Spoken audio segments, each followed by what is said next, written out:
Assalamualaikum warahmatullahi wabarakatuh. Salam Om Swastiastu, Namo Buddhaya, dan salam kebajikan. Hai semua, perkenalkan nama saya Nur Hadjah Kajalani dengan NIM 151424086. Pada kesempatan kali ini, saya akan membahas tentang perbedaan ideologi dunia dan Pancasila sebagai ideologi terbuka. Pertama-tama, kita harus mengetahui apa itu ideologi dunia, apa itu ideologi Pancasila, dan apa itu ideologi terbuka.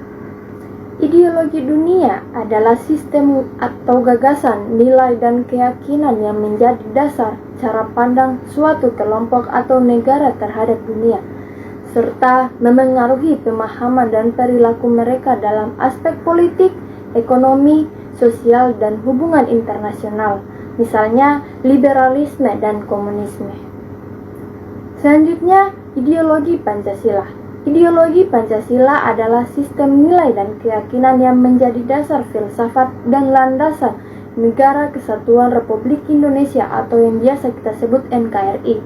Digali dari budaya dan agama masyarakat serta berperan sebagai pandangan hidup yang mengatur berbagai aspek kehidupan dengan sifatnya yang terbuka dan dapat menyesuaikan diri dengan perubahan zaman tanpa menghilangkan nilai-nilai dasarnya. Selanjutnya yang terakhir ada ideologi terbuka.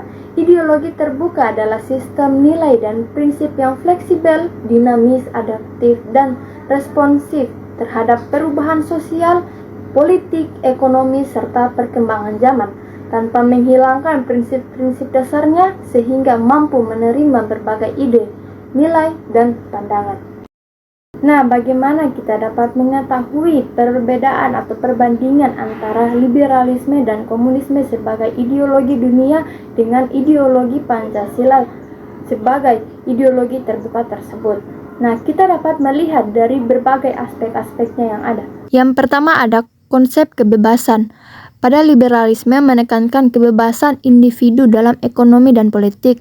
Pada komunisme menekankan kesejahteraan dan konektivitas dalam segala aspek, sedangkan pada ideologi Pancasila mengakomodasi kebebasan individu dengan keseimbangan kolektif. Selanjutnya aspek yang kedua ada kepemilikan, di mana pada liberalisme hak milik pribadi sangat dihormati. Komunisme tidak ada kepemilikan pribadi, semua dikelola negara. Sedangkan pada ideologi Pancasila mengakui kepemilikan pribadi dengan regulasi negara. Aspek yang ketiga ada peran negara, di mana pada liberalisme negara berperan minimal dalam ekonomi. Pada komunisme, negara memiliki kendali penuh atas ekonomi dan politik. Sedangkan pada ideologi Pancasila, negara berperan sebagai pengatur dan penegak. Pada aspek yang keempat ada sistem politik. Pada liberalisme, demokrasi liberal dengan multipartai, sedangkan pada komunisme, sistem satu partai yang mengontrol pemerintahan. Dan pada ideologi Pancasila, demokrasi Pancasila dengan musyawarah dan mufakat. Dan pada aspek yang terakhir yaitu ada kesejahteraan sosial, di mana pada liberalisme itu ditentukan oleh pasar dan kompetisi. Pada komunisme, negara bertanggung jawab penuh terhadap kesejahteraan rakyat. Sedangkan pada ideologi Pancasila, gotong royong dan keseimbangan antara individu dan negara. Selanjutnya kita akan membahas tentang bagaimana kelebihan dan kekurangan antara liberalisme dan komunisme sebagai ideologi dunia dengan ideologi Pancasila dalam kehidupan bernegara. Pertama ada kelebihan ideologi dalam kehidupan bernegara. Liberalisme. Kelebihan pertama mendorong inovasi dan pertumbuhan ekonomi melalui persaingan bebas. Yang kedua, menjunjung tinggi hak asasi manusia dan kebebasan individu. Dan yang terakhir yang ketiga, memberikan peluang bagi setiap warga negara untuk berkembang sesuai potensinya. Selanjutnya ada komunisme. Kelebihan yang pertama yaitu menjamin kesejahteraan ekonomi bagi seluruh rakyat. Yang kedua, negara berperan aktif dalam menjamin kesejahteraan sosial. Dan yang terakhir yang ketiga, tidak ada kesenjangan sosial yang ekstrem. Selanjutnya yang terakhir ada Pancasila. Kelebihan yang pertama yaitu mengakomodasi kebebasan individu dengan keseimbangan kolektif. Yang kedua, sistem demokrasi yang menekankan musyawarah dan mufakat. Yang ketiga, mengutamakan keadilan sosial bagi seluruh rakyat. Dan yang terakhir, yang keempat, yaitu fleksibel dan mampu menyesuaikan dengan perkembangan zaman. Selanjutnya yang kedua, ada kekurangan ideologi dalam kehidupan bernegara. Pertama ada liberalisme. Kekurangan yang pertama yaitu ketimpangan sosial yang tinggi karena persaingan bebas. Yang kedua, negara kurang berperan dalam mengontrol sektor ekonomi sehingga rentan terhadap krisis ekonomi.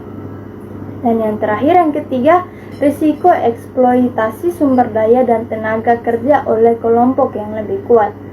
Ini ada komunisme. Kurangan yang pertama yaitu kurangnya kebebasan individu dalam ekonomi dan politik. Kurangan yang kedua, sistem ekonomi berpusat cenderung kurang efisien dan menghambat inovasi. Dan yang terakhir, ketiga, rentan terhadap pemerintahan otoriter dan kontrol ketat terhadap masyarakat. Selanjutnya ada Pancasila. Nah, kekurangan yang pertama yaitu implementasi nilai-nilai Pancasila seringkali bergantung pada kebijakan pemimpin yang berkuasa. Dan yang terakhir, masih terdapat kesenjangan dalam pelaksanaan prinsip keadilan sosial. Nah, selanjutnya yang terakhir kita akan membahas tentang bagaimana Pancasila sebagai ideologi terbuka dapat menyesuaikan diri dengan perkembangan zaman tanpa kehilangan nilai dasar. Nah, yang pertama, implementasi nilai-nilai Pancasila seringkali tergantung pada kebijakan pemimpin yang berkuasa. Yang kedua, demokrasi yang dinamis, di mana sistem politik yang berbasis musyawarah dan mufakat tetap relevan dalam berbagai situasi. Yang ketiga, ekonomi yang seimbang, di mana mengadopsi sistem ekonomi yang tidak terlalu kapitalistik maupun sosialis, tetapi berlandaskan keadilan sosial. Yang keempat, pendidikan nilai-nilai kebangsaan, di mana terus mempertahankan nilai-nilai Pancasila kepada generasi muda agar tetap relevan. Sehingga dapat disimpulkan bahwa Pancasila sebagai ideologi terbuka mampu menjaga keseimbangan antara kebebasan individu dan kepentingan kolektif, serta terus berkembang seiring dengan perubahan dunia tanpa kehilangan nilai-nilai dasarnya. Penjelasan dari saya, mari kita tetap amalkan Pancasila dalam kehidupan sehari-hari. Saya Nur Hadijah Kajalani, pamit undur diri. Wabillahi taufiq wal hidayah. Wassalamualaikum warahmatullahi wabarakatuh.